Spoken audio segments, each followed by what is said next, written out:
Act की तरफ जाने से पहले एक नज़र इसके कंटेंट्स पर डाल लेते हैं ताकि हमें याद रहे हम इस किताब में क्या पढ़ने वाले हैं। लिमिटेशन एक्ट में टोटल 5 पार्ट्स हैं जिनमें 32 सेक्शंस और 3 शेड्यूल्स हैं। आज हम इस एक्ट का पार्ट 1 जो प्रीलिमिनरी है इसे डिस्कस करेंगे। इस पार्ट में प्रीएम्बल और 2 सेक्शन 1 एंड 2 शामिल हैं। इस एक्ट में सबसे पहले प्रीएम्बल दिया गया है। प्रीएम्बल के बारे में बताती चलूं कि ये किसी भी डॉक्यूमेंट या स्टैट्यूट में इंट्रोडक्टरी स्टेटमेंट होता है जो इस डॉक्यूमेंट की अंडरलाइंग फिलॉसफी और पर्पस को एक्सप्लेन करता है। इस एक्ट में भी as usual section 1 short title, extent and commencement है।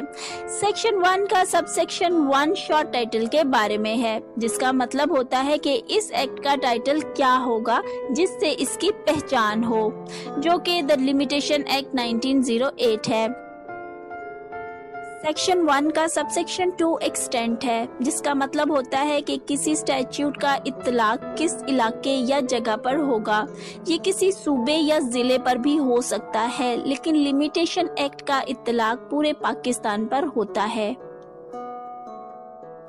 सेक्शन 1 का सबसेक्शन 3 कमेंसमेंट है, जिसका मतलब होता है कि कोई एक्ट किस डेट को लागू या इन्फोर्स हुआ। आमतौर पर एक्ट्स में लिखा होता है कि it shall come into force at once, यानी जिस दिन कोई एक्ट पास हुआ इसी दिन इन्फोर्स हुआ। लेकिन लिमिटेशन एक्ट में मामला जरा मुख्तलिफ है।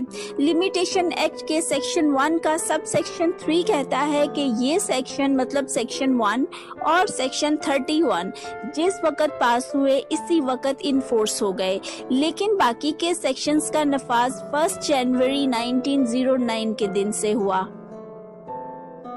लेकिन यहाँ इम्पोर्टेंट पॉइंट ये है कि किसी भी एक्ट में इसकी कमेंसिंग डेट बताने का मकसद क्या है। एक्चुअली इसका मकसद ये पता लगाना होता है कि आया इस स्पेसिफिक एक्ट का इफेक्ट रेट्रोस्पेक्टिव होगा या प्रोस्पेक्टिव। अब सवाल ये है कि रेट्रोस्पेक्टिव और प्रोस्पेक्टिव इफेक्ट क्या होता है।